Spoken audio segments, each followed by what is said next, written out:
Coming up next on everybody's favorite, the CHGO Cubs Podcast presented by Toyota. CubsCon brings us a little trip down memory lane, explanations about the outfield, and maybe a little money. Are the Cubs done, or is there a room for an extra gallon of fun? CHGO Cubs, next.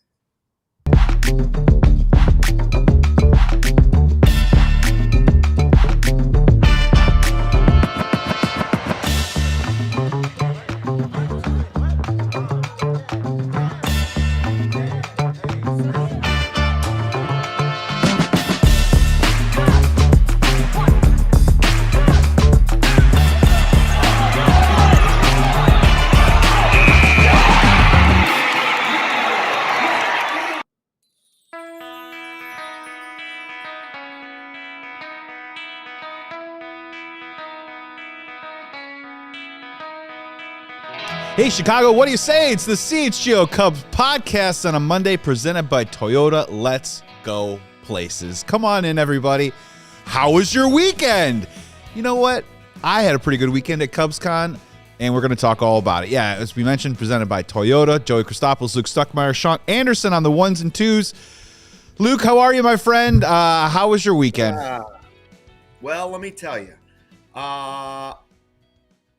I'm disappointed in the finish of the Bears game. What a ride that was.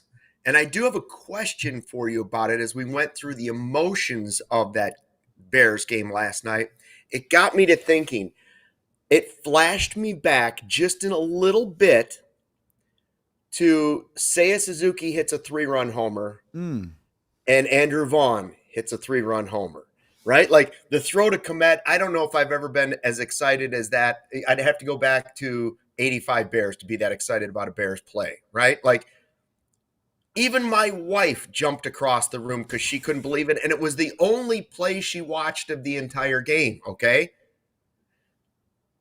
But the letdown of the interception was like, okay, it's over. They're going to lose now. It is over. And that's how I felt after the Andrew Vaughn. Maybe not comparable in size for excitement, but was the letdown similar for you?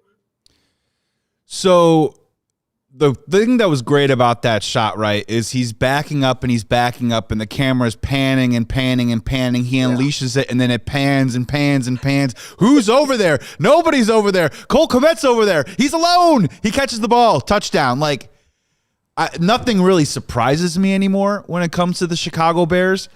I will tell you, though, I'm not over it yet. Me and Sean were going back and forth about, like, I'm not mad at individuals. I'm not mad at the coach, the quarterback, the wide receiver, whatever it is. I'm just mad at the missed opportunity.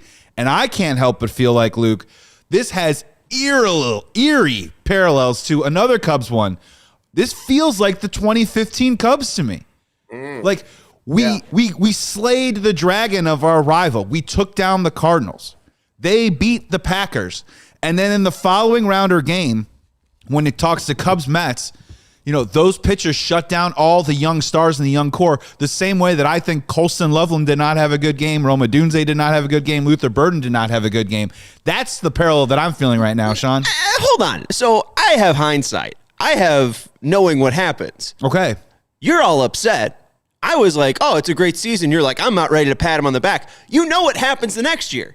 If it's exactly what happens in 2015, in 2016, the Bears win the Super Bowl. That's why So they're going to beat the Browns in the Super Bowl next year, and you're all mad about it? Yeah, because Luke, this is why I'm mad, Luke, is because I feel like a lot of, and we should. We're patting them on the back. It was a great season. I'm hearing the word house money a whole lot. But what that 2015 team did, at that moment, I asked myself, can this young core get back there? Are they going to come back? And then that 2016 team came back with a vengeance. I want the 2027 or 2026, 2027 Chicago Bears to come back with a vengeance. That's what I want from the young core. That needs to be solved. That's out for them to achieve, but that's how I'm feeling about it right now. And the only difference, the real difference here between 2015 and this Bears team is injuries are so much more a part of the NFL. And the Bears were relatively healthy this season. And you only have that window of that rookie quarterback deal to really have your best chance of getting it done. But That said, Joey, they have a quarterback, they have a coach, they have some other players. And for the first time in decades, I see a path. I see the light. I see a chance. And that is what I saw in 2015 was like, wait a minute. They have arrived. So maybe there's a chance. I saw Hap was at the game, by the way, sitting in the cold with Tyone and Nico, and they were out in the elements. Now, I saw PCA was in the elements before the game, but maybe he watched it from a suite. I don't know. I don't know where he watched it, but it was cool to see Cubs people embracing that as well. And maybe guys like Bregman and some other guys just getting a taste of, man, we can make this city electric. What will the Bears record be when the Cubs win the World Series in 26? That was the first question that popped in my mind. Well, what will the Bears record be when the Cubs win their World Series for the second time in they'll be 6-1 by then, 7-1 by then. Probably. I think that's right around there. Probably undefeated. And that was the thing too, right? Is that this was a really fun weekend in Chicago sports, and we're fresh off of Cubs convention, which I was able to attend Friday and Saturday. And Luke, man, we were talking Cubs, and the passion was high. And the optimism is overflowing right now, especially at that Cubs convention. But that should be expected. But when the cameras were off, that's all the players wanted to talk about was the Bears. What was happening to this city when the Bears are successful, when the Bears are deep in the playoffs. And I get it, this will always be a Bears town, but it was not lost on these Cubs players that when they have hopefully their success in 2026, they can capture the city the exact same way. And they were a part of it and having fun with it. And then hopefully they're going to be the ones out there performing and producing, creating that excitement this summer. And that was not lost on those players all weekend. Or Jed Hoyer, who wore a Bears jersey, a Brian Hoyer jersey on Saturday. Yeah, he obviously got that on the discount. But, I was at 2010 was the NFC Championship, right? Against the Packers. I was at those two playoff games reporting, and I don't remember that kind of showing from Cubs players and Cubs front office. Like they're still going on at the same time.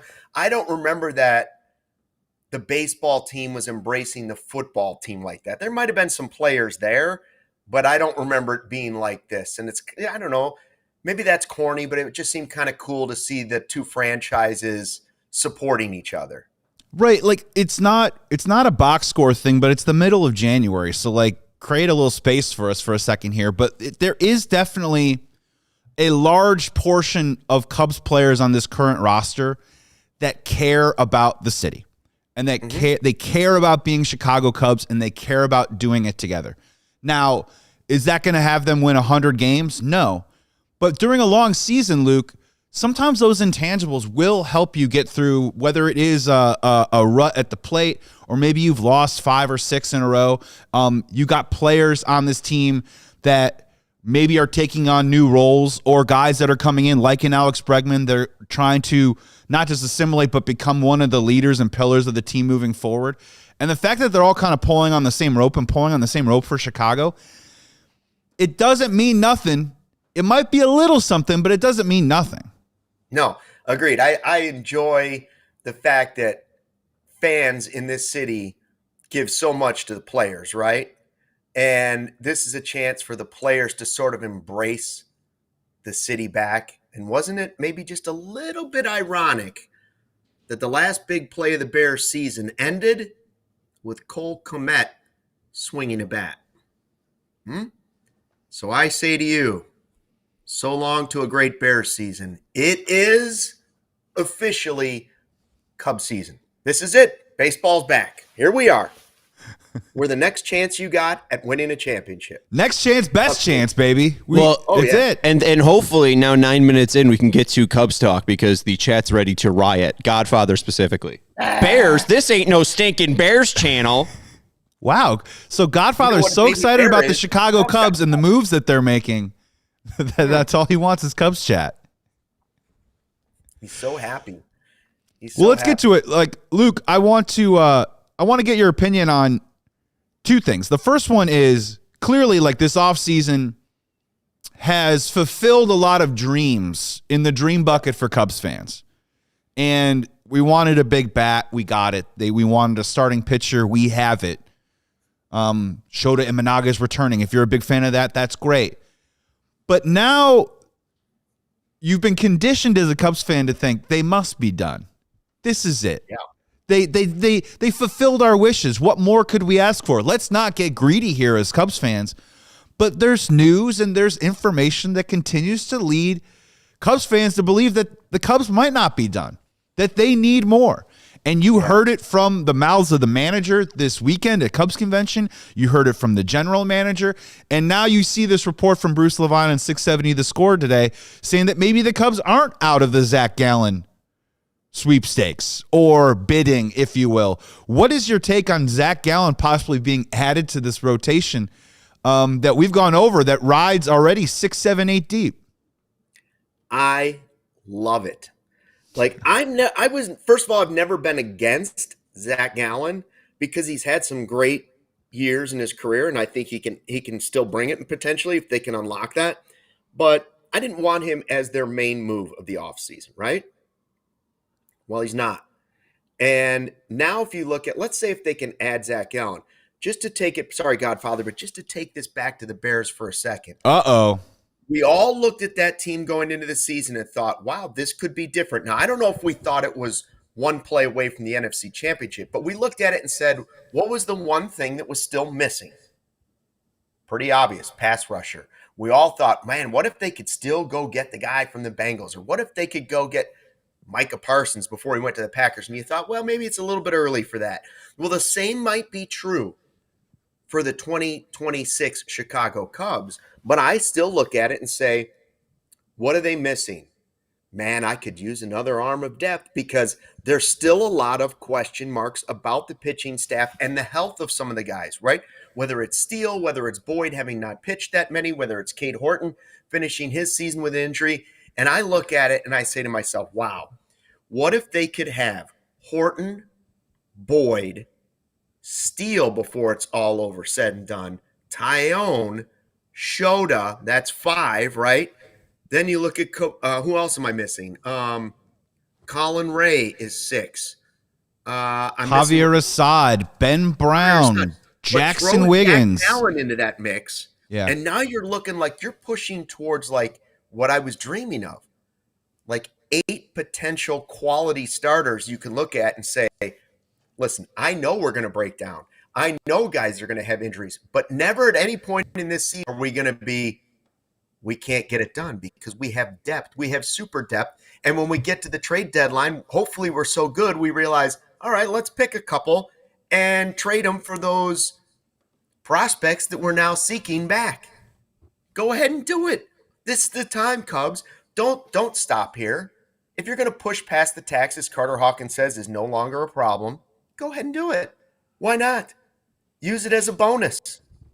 Yeah, let's roll into a quick break here on CHGO Well, real Cubs and quick, get this conversation going. Throw out this one comment because we did ask Godfather, what do you have to complain about? First convention in a long time. I had nothing to complain about. Yeah. So we should frame that. This is like a historic moment from Godfather. I'm just waiting for the day he changes his profile logo to Tom Ricketts. Then we'll know he's truly changed. I might get a tattoo of that on my bicep. First convention, no complaints. I'm with Tom. No complaints. Boom. All right, let's roll into a quick break here because on the other side of the break, and I want the chat to get involved, if Zac Gallen were to come to Chicago, how much money are you willing to give him? Are you giving him multiple years? Is it a 1-year deal? What would the offer be on the table that you would slide across to Zac Gallen that you think would be palatable for him to sign with the Cubs? And would you want him on the team in general? I see some people in the chat saying, oh, there's no room. There's no way. There's no way. You can always, it's a good problem to have, people. To have good starting pitching, you can honestly never have enough. But let's take a break here on the CHGO Cubs podcast presented by Toyota to hear some from one of our wonderful partners. We'll be back in 2 minutes. Hey, Chicago sports fans, whatever the moment, you know it's never ordinary at Bet365. Right now, new customers get $200 in bonus bets when you bet $5 win or lose. Next week is the NFC and AFC championship game. I'm going to get through this, I promise. But if you place a bet on either of those teams to go up by 17 points, you can be an instant winner on payouts with straight bets and parlay selections that are marked as winners. So download the app. When you use the code CHGO365 when you sign up, you can qualify for that offer. You can also double your winnings on parlays with Bet365's 100% parlay boost. So download the app, use that code CHGO365. Right now, you can use those on spreads, totals, player props, futures, and more. Whatever the moment, it's never ordinary at Bet365. Remember, deposit $10, place a bet for $5, $200 in bonus bets, code CHGO365. But you must be 21 plus or older, or if you or someone you know has a gambling problem, Crisis Counseling and Referral Services can be accessed by calling 1-800-GAMBLER in-app only. I think it's safe to say now that winter is here. Real nice waking up this morning to 0 for an actual temperature, wasn't it? Hey, is your home's heating up for the challenge? Glad mine is. Maybe it's time for you to schedule your Four Seasons furnace tune-up. I already did it. If you're thinking about a whole home generator to back you up, they got you covered there too. At Four Seasons, they guarantee same-day installation for all your heating, cooling, plumbing, electrical, and generator needs, with no extra charge for nights, weekends, or holidays. You can save up to $4,000 right now on furnaces and comfort systems with Four Seasons heating, air conditioning, plumbing, and electric. Furnaces start at $39 a month. Furnace AC combos at $57 a month. Call today. Save $50 from your trusted local experts. Four Seasons, serving our area for more than 50 years. We're sponsored by Four Seasons. Visit fourseasonsheatingcooling.com for all their special money-saving coupons and offers. That's Four Seasons, heatingcooling.com. They have you covered. Don't get left out in the cold, please.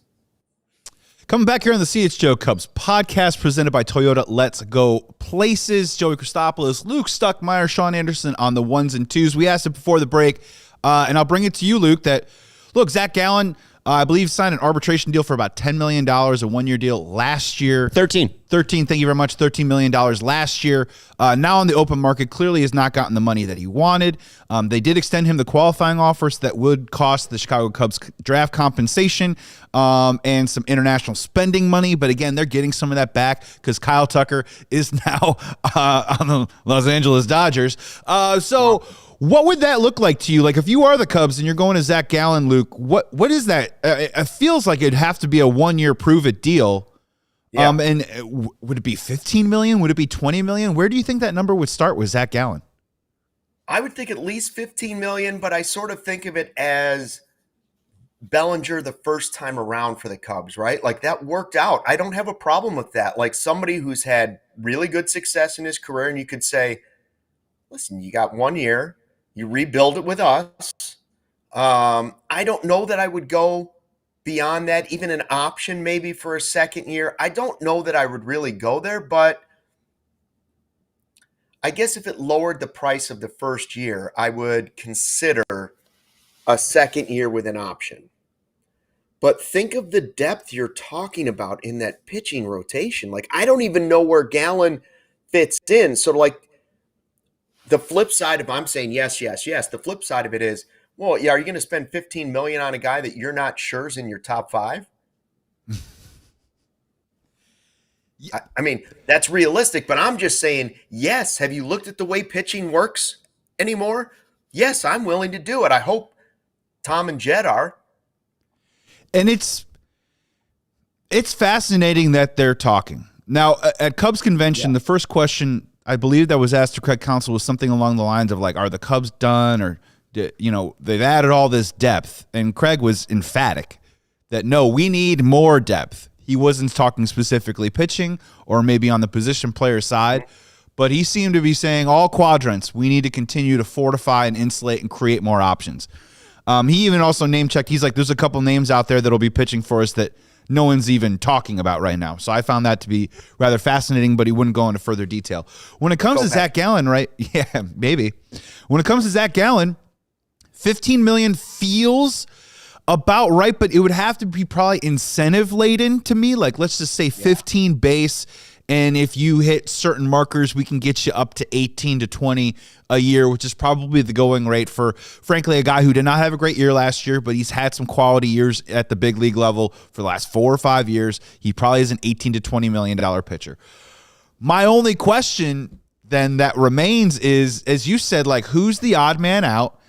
And does this also maybe speak to I keep going back to the return for the Edward Cabrera deal. And I know Owen Casey was the headliner, but the pieces that came after that just made me think, like, are the Cubs cautiously optimistic that Edward Cabrera is going to stay healthy, remain healthy, and pitch a full freight of hopefully 25 to 30 starts this year? Or are they saying this could maybe be more of a long-term play also, that we love the upside of this player, and maybe his medicals aren't great right now because, as you've mentioned, we've talked about on the show, he finished the year with a slight UCL tear in his elbow, but it was still pitching. Maybe they're just trying to fortify and think bigger picture while also helping themselves right now. When you look at the projected starting rotation for the Chicago Cubs, Cade Horton, Edward Cabrera, Shota Imanaga, Matthew Boyd, Jamison Tyone, possibly to return Justin Steele, Javier Assad, Colin Ray, Ben Brown, Wiggins, Jordan Wicks, and then maybe adding Zac Gallen to the mix. Matthew Boyd was an all-star last year. Shota Imanaga was an all-star the year before. Jamison Tyone is a starter. He's not coming out of the bullpen. You just traded for Edward Cabrera, and Cade Horton's your prize prospect. So I'm all for competition. I'm almost asking, like, you know, who's out? Who's in, who's out, right? And maybe that's a fascinating thing that they're trying to build there with that rotation for the 2026 Cubs. Well, maybe if you started the season with a 6-man rotation that included Zac Gallen, and likely will have early season injuries, so that just might take it back to 5 guys anyway. And then your Ben Browns and your Assads slide into the bullpen automatically. And Wiggins stays in Iowa a little bit longer until he's needed and necessary. And we don't really know when Steele's back, although he said he threw off the mound right before CubsCon, yes, which is unbelievable news. But let's not rush him along, and let's say that that's a couple months. Well, you get a couple months of Gallen, and now, again, you're able to think about surplus and the possibility of, are we healthy enough to trade somebody? Is Wiggins pitching enough in AAA? Did nobody get hurt? Does it look like Cabrera's good? You can answer some of those questions and then have that flexibility later in the season. If you sign Zac Gallen, he's part of the rotation. It almost automatically tells you 6-man rotation unless you have somebody hurt in the spring, which, come on, like, when's the last time the Cubs in the first month of the season didn't have an injured starting pitcher? Every year. I feel it's every year, right? Yes. Whether it's Steele to start the game, whether it was start the season in game 1, or whether it's been, somebody injured in spring training. Every year somebody's banged up. Javier Assad's oblique. Justin Steele goes down. He's had the hamstring, and he had the arm stuff. Shota Imanaga wasn't exactly the start of the year, but it's pretty dang close. This happens fairly regularly, and it's a change. It's a change in the game, Joey. And the Cubs have recognized it. Now, whether or not they're going to put their money where their mouth is on it, they have in other spots this offseason, but it's a change in the game. Arms just go down so much easier than they ever have because guys are throwing harder and crazier than they ever have.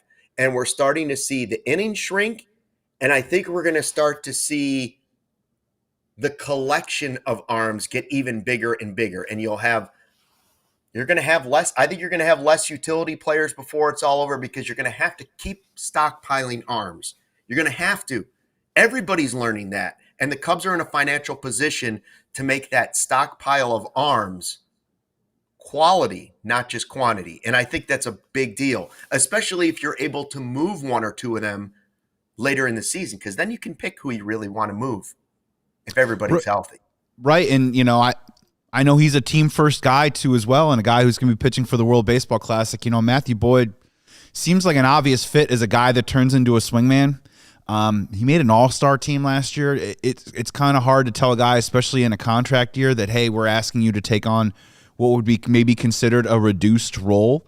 and being maybe more of a piggyback starter too as well on certain days and giving you multiple innings and turning into a threat out of the bullpen. So maybe that's a situation. Another rumor that was out there, or at least a reported, rumored of interest for the Chicago Cubs, apparently talking about Miguel Andujar. Look, a guy that provided a lot of great power a couple of years ago, has definitely fallen off the map. I think he's an offensive first player. But here's the news is whether it's Andujar or whether it's Gallen or whatever it is, Luke, is that it is clear, especially coming off of this Cubs convention, that the Cubs are not done. They are looking to add on to this team. And for everyone in the chat, and I appreciate you coming up and with your comments and stuff about where's so-and-so going to play and how is this all going to work out. Well, these guys are going to have to go out there and earn their spot. And no one is more under that spotlight of earning the spot than Matt Shaw. I want to get into this conversation because I think that was the big piece of news, Luke, on Friday at Cubs convention, was not just like, oh my God, we signed Alex Bregman. Does this mean we trade Nico Hoerner? Don't trade Nico Hoerner. Just say no. Does this mean we trade Matt Shaw? The big talk on Friday was immediately Jed Hoyer and Craig Counsell coming out and saying, yes, Matt Shaw is going to have to learn and take some reps in the outfield. If he wants to find his way into this lineup, he's going to have to get versatile. And then they doubled down on it. Then Ian Happ talked about it. And how convenient, Luke, that the 2016 reunion was this weekend, because Craig had no problem name-checking some 2016 players of, hey, this guy did it, this guy did it, that guy did it. And then Matt Shaw himself said, yes, they have told me I'm going to have to learn to play some outfield. So, like, this is confirmed, Luke, that he's going to have to learn how to play multiple positions, maybe 3 or 4 positions this year to be able to fit into this lineup, because that's what the Cubs are trying to do. Build so much depth that you have to earn your way into the lineup. I think Matt Shaw should spend a lot of time with Ben Zobrist this winter. And when they get to spring training, the Cubs need Ben Zobrist there to literally be the shadow for Matt Shaw. Every time he's got a question, hey Ben, hey Ben, hey Ben, hey Ben, hey Ben, hey Ben, hey Zo, just keep picking his brain about how you're able to do this, right? And it really is sort of crazy, because the best thing that Shaw did last season was play defense. I think we were all shocked by how good he was at third base, and he's coming into this, and it's just the way it is. And this takes me back to Nico had that great season defensively as a shortstop. When we were all questioning, is Nico a shortstop? Can Nico play shortstop? And then they went out and signed Dansby, and Nico's like, all right, I'll go over to second. This is the same thing. Like, we all questioned whether or not Shaw could do it defensively. He more than did it. And now Bregman's here, and it's like, well, you're going to have to be a team player. Go learn these other positions. Give us that versatility, because you might need that outfield versatility, and that's how you're going to get your at-bats. If you want your at-bats, learn to play outfield this spring. Start working on it now in private workouts. And so he's got plenty of time. Yeah, plenty of time. I mean, shortstop to outfield. You can go from third base to outfield. Ian Happ said as much this weekend, that he was the second baseman through the minor league system, and they had no spot for him. So he started learning how to play in the outfield, first in right field, and then moved over to left. And who did he talk to learn? Ben Zobrist. That is exactly what he said in front of a microphone this weekend.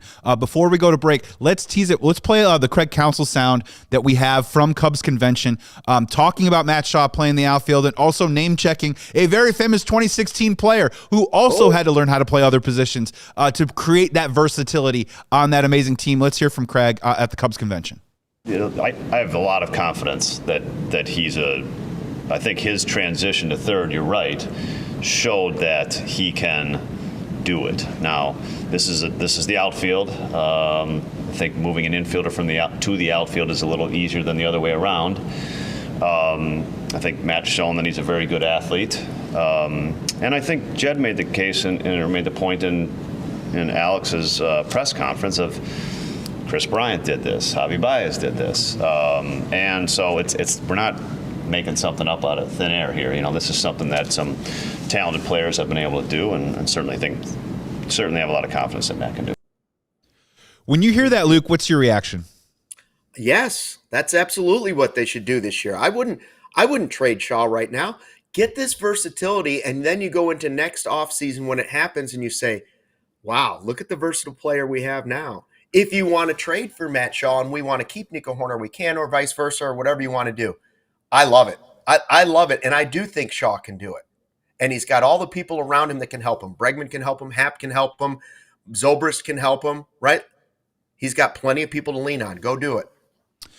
We got plenty more here on the CHGO Cubs podcast, but let's take a quick break. On the other side of the break, we got Matt Shaw sound talking about playing the outfield himself. We're going to get to some of your comments and questions here, but first, let's hear from some of our wonderful partners on the CHGO Cubs podcast presented by Toyota. Let's go places. We'll be right back. Hey, Cubs fans, guess what? I'm 42 years old, and the Bears season is over, and I've been on a beer beef bonanza for the last couple of weeks, so it's time to get my stuff together. And what better way to get my stuff together than with Game Day Men's Health? Because whether it's the peak performance or becoming a better father, a better husband, a better man, better podcaster, better dog father, Game Day Men's Health wants to support every man's health journey through personalized care that is tailored to your goals. It's a very quick and easy process. They came in here a couple weeks ago. They took my blood. It only took an hour. I learned a lot, and I got my results back in just a couple of days. So I know how to conquer and tackle my goals in 2026. They got personal care and family, local-owned clinics, extremely high success rate, so you can feel better and have more energy. Doesn't matter whether it's testosterone, vitamin supplements, weight loss, or hair loss treatments. It is Game Day Men's Health. So make sure you head over to Game Day Men's Health right now to check it out and get their wonderful services today.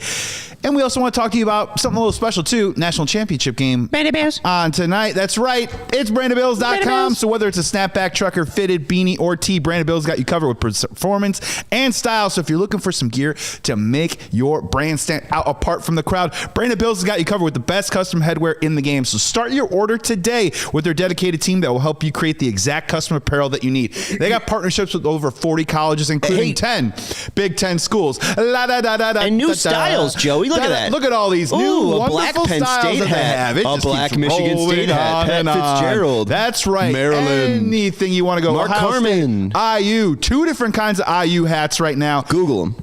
So that's why you got to go BrandonBills.com. If you go to BrandonBills.com and use the code BBCHGO, you'll get 15% off your first purchase. So get in the game. Get a Brandon Bills hat today when you go to BrandonBills.com. Remember the code BBCHGO for 15% off your first order. Brandon Bills, go check them out today.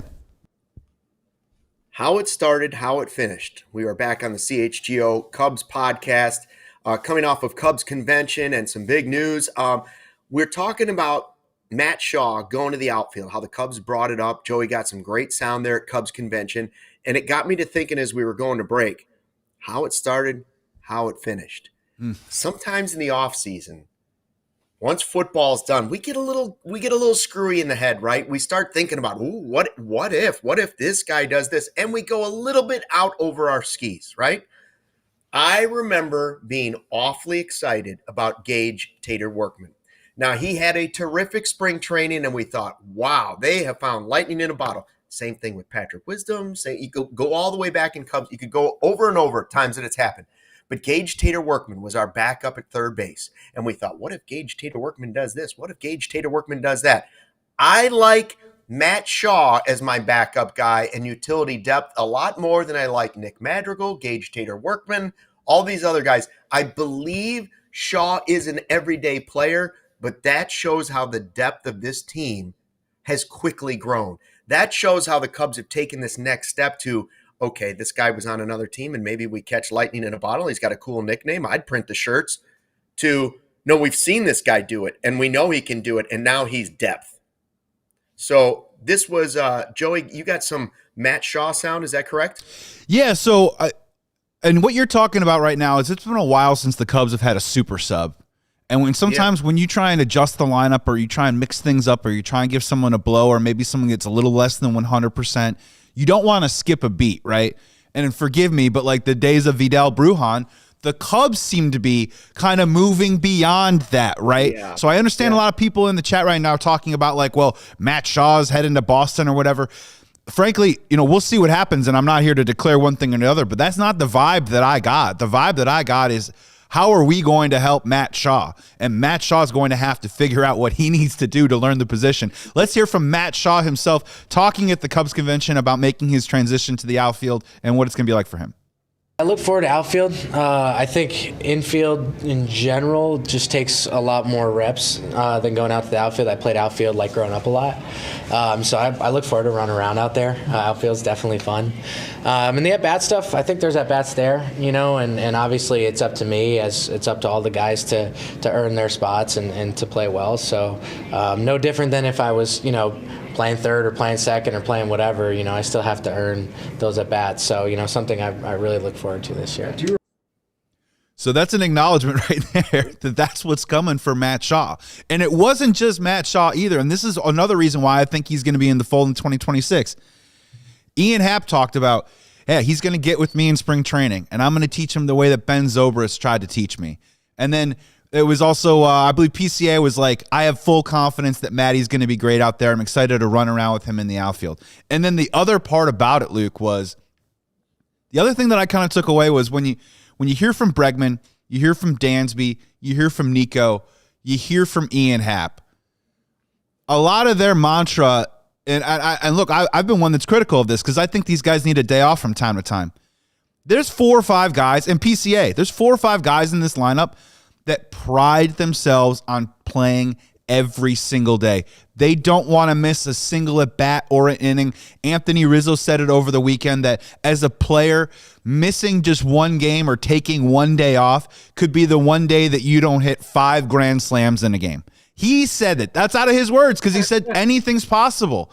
So if you're able to go out there and you're able to play, that's what you're going to do. So if you got 5 guys on that roster that obviously Health Provided are going to want to play 150-plus games, Matt Shaw is going to have to learn how to kind of fit in between the cracks a little bit.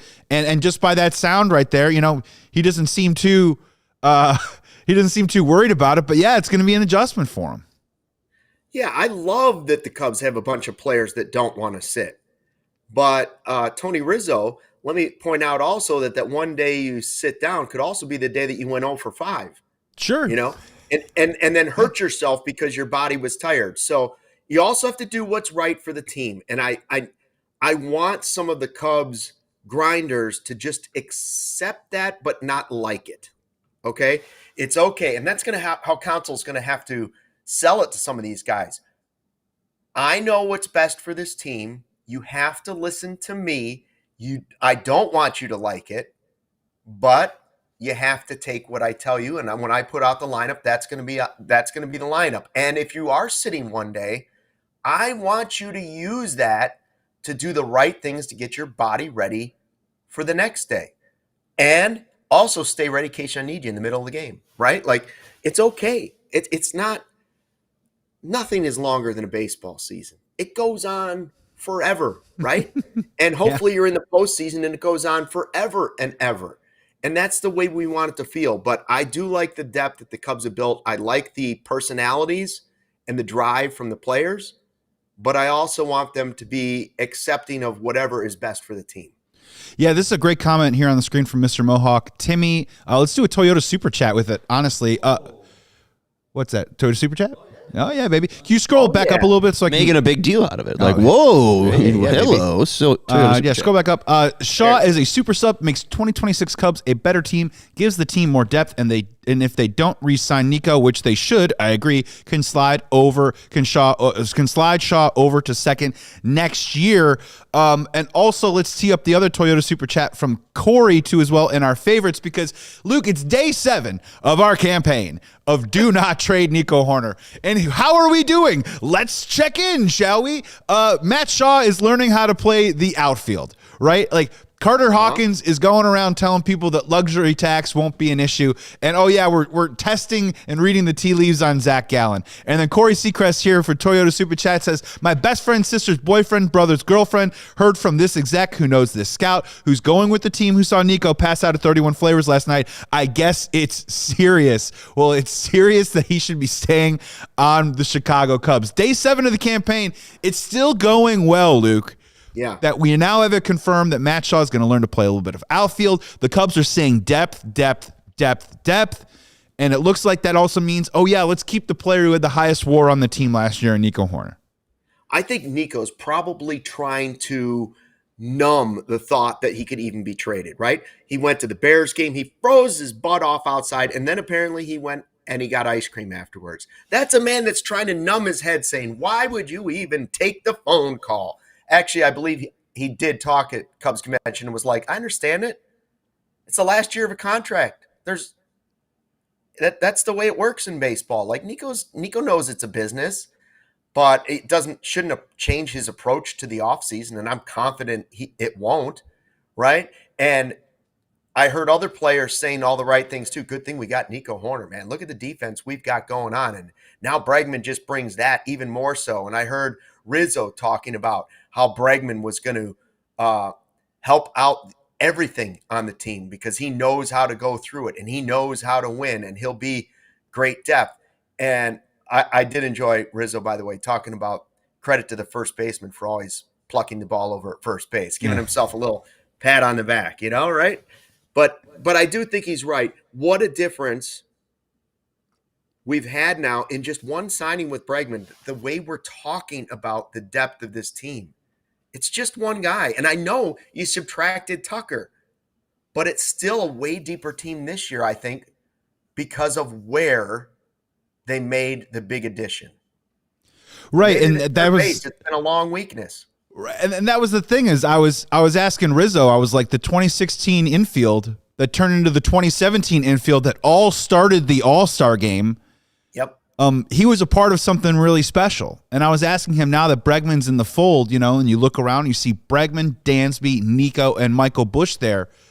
It's not about comparison, but it's also about saying the Cubs could be on to something pretty special defensively and also offensively when it comes to their infield. And let's talk a little bit more Bregman because we got an opportunity to talk to PCA, and we've got some sound of PCA just talking about a conversation that he's already had with Bregman over this weekend, and you can already tell the impact that Bregman is having on this team. So let's hear PCA talk about his first conversation ever with Alex Bregman.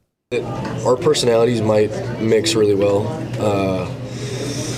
but we talked for 20, 30 minutes the first day he came to the facility and I finished my workout. We sat in my locker just talking about our plan for me this year, and I thought that was the coolest thing ever.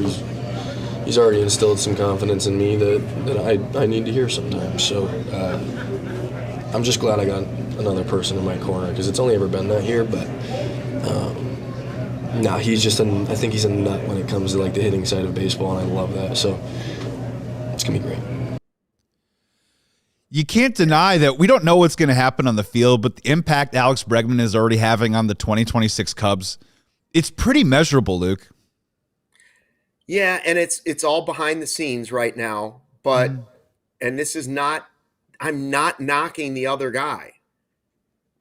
Fans were excited about Kyle Tucker, but you didn't hear these sound bites about Kyle Tucker a year ago. You just didn't. The Cubs believe in sort of the makeup, and that, again, I'm not knocking Tucker. He's just a different guy than Bregman. There's just a different reputation, and I mean that on the positive side of Bregman. Like, he's known around baseball, as PCA put it, a nut. I mean, when he shows up and he calls the front office, or was it counsel, or did he ask the GM, and it was like, I need to report on every guy on the team, what they're working on this offseason, and how I can help them. So I know when I talk to them, like, this is what we're going to work on together because we're teammates. Give me more of that. Like, yes, that is a leader before they've even played a game. We talk about what's a leader, and you can say in baseball, well, that's, football, it's easy. It's got to be the quarterback. That's a leader showing you before games. This guy hasn't even worked out with these guys yet. And he's already showing leadership in a quiet way, but a respected way because he's been there and done that. And if he's approaching these players in a receptive way, PCA, then the Cubs are only getting better this offseason. And I don't know what that's worth, but I'll tell you one thing, it's not a negative. It's not a negative. It's definitely a positive. We'll find out what it means. But PCA's in a huge season, and he doesn't play the same position as Alex Bregman, but he's pumped. He's pumped about learning from this guy. He's pumped about a 30-minute conversation when they just met. They haven't even been on the same field yet together. So I think maybe there's more to the Bregman signing than what I even originally thought. And I hope that's true. Yeah, and it's going to be hard to, and again, middle of January, so we can kind of do this now. It's going to be hard to sort of figure out how that exactly extrapolates itself into the one win-loss record, but we're going to find out, and we're going to go through that, and that's what's going to be fun. The part that, a lot of players talked already, that like a lot of Justin Turner vibes with Alex Bregman, which is great just from the leadership quality. But if Justin Turner was the player of old on the Cubs last year, they would have been a lot better off for it. And my other one, just before we go to the break really quick, was I was thinking about it too, is like, yeah, maybe Alex Bregman isn't going to hit 30 home runs. Like maybe the guy who was on the team last year, who we'll talk about on the other side of the break, or drive in 90 or 100 runs. Maybe he only hits 25 and drives in 80. But I'm starting to believe like maybe there's a timing to it a little bit. And sometimes that leadership is driving in those 2 runs when the game is tied, right? Those 2 runs maybe count a little bit more than some of the other runs that you might drive in at other times. Or if you're down by a couple of runs, you get a base hit to get things rolling. So there can be a timing aspect to how your production fits into that leadership that can also be something that maybe Bregman brings to the table that could be a little bit different and something that's going to be a boon to the Chicago Cubs. We got one more break on the other side of the break, finish up this Bregman conversation, and also, yeah, that's right, Kyle Tucker to the Dodgers. We'll get into it. Stick around. It's the CHGO Cubs podcast presented by Toyota. Let's go places, but let's hear from some of our wonderful partners right now. Hey, they are ringing in the new year at Ray Chevrolet in Fox Lake, and hot deals all month long during their Ray Resolution Sales event. Stop in today and drive home with 0% financing for 72 months, plus no payments until spring on all new Chevrolet models, or check out their selection of over 125 vehicles priced under 20 grand. And with one of the Chicago area's largest Chevy inventories, you're going to find the right vehicle for you. And as one of the top selling Chevy dealers, they keep their prices competitive. Plus, Ray's Price Promise lets you shop confidently. The price you see is the price you pay. Go see for yourself. Visit our partner at their convenient location right on Route 12 in Fox Lake. And don't miss out on the Ray Resolution Sales event going on all month for 0% financing for 72 months, 0 payments until spring on all new Chevy models. Shop Ray Chevrolet in Fox Lake or raychevrolet.com. They've been serving the community since 1963. Together, let's drive. And Luke, how are we going to get through this long winter, man? I mean, I feel like I got to go to a concert or something. I got to see something fun because I'm hankering for baseball. And even when baseball comes around, you got to use the Game Time app. Whether it's the concerts or the baseball, it gives the advantage back to the fans. It is the hack for unlocking tickets and experiences in just a few taps. It's incredibly easy to use, and the Game Time guarantee means that you can trust that you'll get 100% authentic tickets on time and at the best price. And here's the best part. You find a really good price, you go to checkout, all of a sudden fees, everything changes. What am I paying for my ticket? Not at Game Time. What you see is what you pay. So right now they got amazing zone deals, and you can snag your favorite teams with those new ticket deals before anyone finds out by just favoriting your local favorite teams. And you could also get the lowest price guarantee that will credit you 110% of the difference. So take the guesswork out of buying MLB tickets or concert tickets with Game Time. Use the code CHGO for $20 off your first purchase. Tap, create an account, and go to Game Time app today. Terms apply. Redeem that code CHGO for $20 off. Rounding third and heading home here on the CHGO Cubs podcast on a Monday, presented by Toyota. Let's go places. Joey Christopoulos, Luke Stuckmeyer, who'll be back in studio tomorrow with Justin Roman, Sean Anderson on the ones and twos. You want to bring it home, saying goodbye to an old friend, Kyle Tucker. Kyle Tucker, 4 years, $240 million. Deferrals up the wazoo, a $57 million a year deal with opt-outs after year 2 and year 3. I want to get your first take reaction, and then I want to ask you a would you rather question on this. I know a lot of people are saying they lost respect. He's a money chaser. How could you? You don't care about being great. You just want to jump on a bandwagon. I'm sitting right here, Luke. and you know what, Joey? I can't say any of those things. I know. Because I would do the same thing. Like, who wouldn't take that contract? Who wouldn't be like, yeah, I'm gonna go to the team that plays in 80 degrees and sunny, and I'm gonna go to the team with the most money and this ridiculous amount. It's an all-star team. Yeah, and hit I'm sixth. probably gonna go win the World Series, and I'll take $57 million a year. Do I hate the guy for it? No. I hope it doesn't work out for him. Yeah. Actually, I hope it doesn't work out for the Dodgers, but I can't blame the guy for taking $57 million and joining the best team. Like, whatever. Let's be fair here. If I had my choice between the New York Mets and the Los Angeles Dodgers, guess what I'm doing? I'm signing with the Dodgers, right? Yeah, so, like, too. if those are the two teams on the table, I understand that. I in hindsight now, you can kind of feel or at least see or rationalize a little bit like maybe why the Cubs were reticent to make a $300, $400 million commitment to this guy, because whether we like it or not, like that amount of money isn't just you hitting the baseball hard every day. There's other stuff that you have to do as a steward and representation of an organization and a franchise.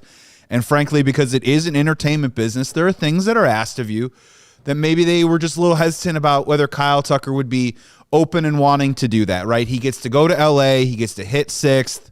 You know what I mean? He gets to kind of just sort of hide and hunt fastballs. They got a great little opening there in the right field where he can kind of like pull some balls and pick up a couple extra home runs. It's great news for him.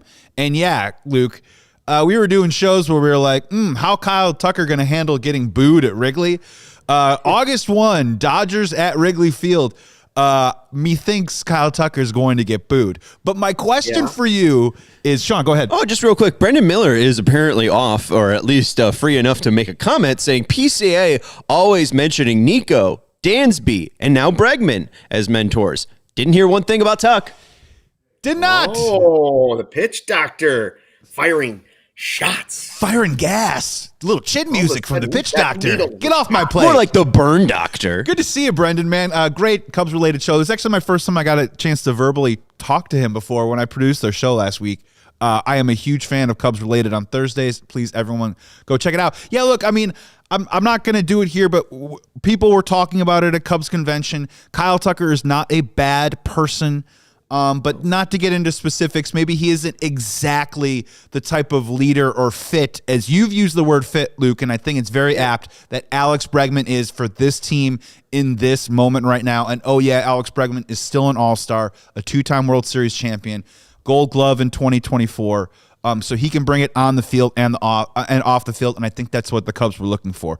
My pet question for you was, would you rather, right, because the numbers are lining up perfectly, would you rather have, in 2026, would you rather spend $57 million on Kyle Tucker, or would you rather spend $57 million on Shota Imanaga and Alex Bregman?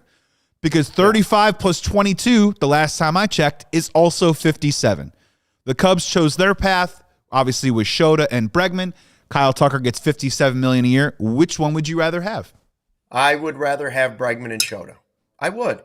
Now, that would not have been the same answer had he not been hurt last year, and had he repeated in the second half what he did in the first half, and there was no injury.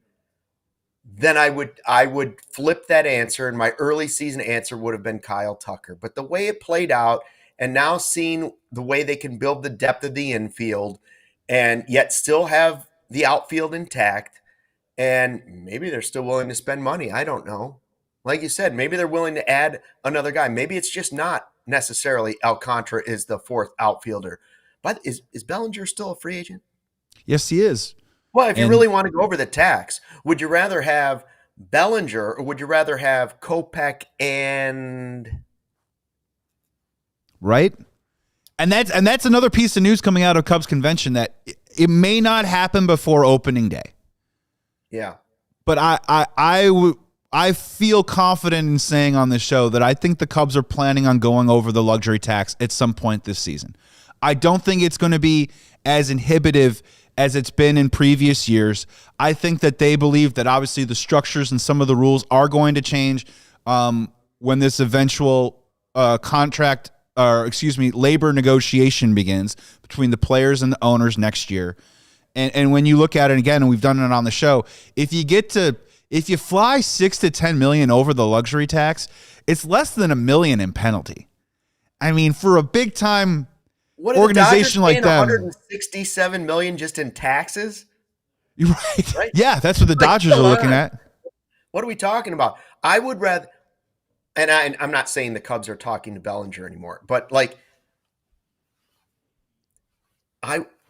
we keep talking about the 2-for-1 deal. The Cubs said, I like the idea of still adding Gallen and Kopech. Can you do that for me? Like, can you do that? And then we'll play the bat thing by ear, because I think that's easier to acquire at the trade deadline, especially if you have a surplus of pitching that might allow you to flip that and go do that, right? Yeah. So I like what the Cubs have done this season, but now I want to say I'm giddy and I almost feel guilty about what they're doing this offseason. So go ahead and get me 2 more pieces. Go ahead and go over that.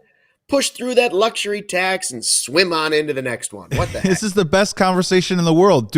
Are we getting too much? Right? Like, yeah. I'm not saying that we are the most talented team in the National League, but we are asking questions of, well, what are we going to do with this guy and that guy? And it's like we're pushing food away. Yeah. They keep bringing out cheeseburgers, right? And we keep saying, no, we're full. I'm telling you, I'm with you, Luke, that we're not full. And if the Cubs are still intent on adding some depth or adding to this team, and they are intent on perhaps possibly going over the luxury tax, not flying over it, but going over it to spend the necessary dollars that they need to, it gets back to your point, Luke, that you made right after the season ended, that they can get creative on a bigger deal early on in the year or at the deadline, whether that's a starting pitcher or whether that is a corner outfielder or whatever it is.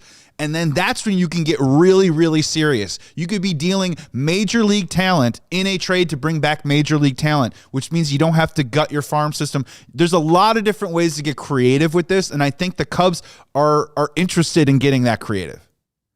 Yeah, you can't stop here. You don't want to stop here, because while the first order of business will be to kick down the door on Milwaukee and put them underneath the door, like somebody trapped underneath a bear in The Great Outdoors. Dan Aykroyd, if you've ever seen that movie, great movie. Yeah, but Blue is. Once you knock down the Brewers, and I believe it's happening this season, then you have to approach the next thing, and that's the Dodgers. The Dodgers are talking and swirling and hovering like vultures over Freddie Peralta. If the Dodgers add Freddie Peralta, Zac Gallen won't seem like that big of a deal, but at least you'll have that depth that you can at least say, we're not keeping pace, but we are showing that we can be right there with them. You got to do something like that. And that's why I'm for 2 more big pieces to this puzzle, even before the season starts. Go for it. I know they're not going to get Freddie Peralta, but if the Dodgers don't get Freddie Peralta, you don't think they're going to see if they can get Zac Gallen? Add him? Right. And why not? The other side of that coin is, again, it's hard to project out what it's all going to look like. But if you are the Chicago Cubs and you're saying, well, maybe in terms of this high-end talent and the dollars and the money, we're never really going to be able to compete with the Dodgers, which I think is a very fair statement. You know what they can do, though? The Dodgers have the luxury to sit some of these guys, wake up and fall out of bed and win 92 games, right? Yeah. If the Chicago Cubs, though, can create this lean, mean regular season machine, at the very least, all they can say to themselves is that they know that they're playing games at Wrigley, which they know for a fact was an advantage in this last postseason. They were a different team when they had to go to games in Milwaukee, right? And look, different team, different situation, all that stuff. But if at the very least you can say to yourself, we can be a really, really, really good regular season team and keep playing games at Wrigley Field, maybe that gives us a little bit more of a chance or a leg up against some teams that frankly are spending more money, and teams like the Dodgers that are frankly going to be on paper more talented than they are. Yeah, and by the way, if the Dodgers do somehow acquire Freddie Peralta, you watch former Cubs prospect Jackson Ferris be part of that deal. Oh, yeah. And end up in the Brewers organization. That'll be fun. That'll be fun. Yeah, then he'll be pitching against us and Then Barb rock and roll. will lose her mind and Yeah, I was her gonna say. turkey meatloaf. She won't be able to take it. Luke, man, we got to get out of here on another great episode of the CHGO Cubs podcast. Make sure you follow us on Twitter at CHGO_Cubs. Like this video, subscribe to our channel, CHGO Sports, about to fly over 103,000 subscribers, so please join us. We're already at 104, baby. Already 104? Already says 104. Oh, Bears, baby. See, I fall asleep sad. We fall out of bed and we pick up subscribers. But join us, will you? Join us in the community. We will be back tomorrow. Luke will be back in studio with Justin Roman. Thank you so much for everybody tuning in. This episode is always presented by Toyota. Let's go places. Luke, bring us home. Tell us what to fly. What are we flying today? Fly the W. Thank you, and good night. We all silly like the mayor.